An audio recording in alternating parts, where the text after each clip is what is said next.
Kama haupo tayari kuingia kwenye ndoa, pita hii video sababu haikuhusu sana. Hapa nazungumza na wale ambao wako tayari kuingia kwenye ndoa.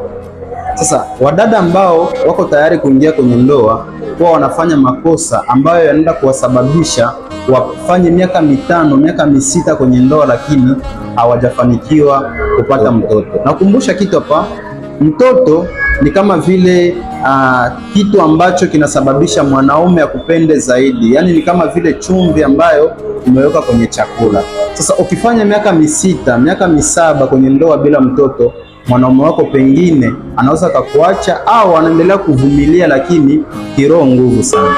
Pengine umewahi tumia dawa za uzazi wa mpango, pengine ulikuwa ukitumia pitu au ulikuwa ukichoma sindano, lakini baada ya kumaliza unajiandaa kuingia kwenye ndoa, haujafanya mpango wa kwenda kurekebisha homoni ambazo zilivurugika na zile njia ambazo ulikuwa unatumia.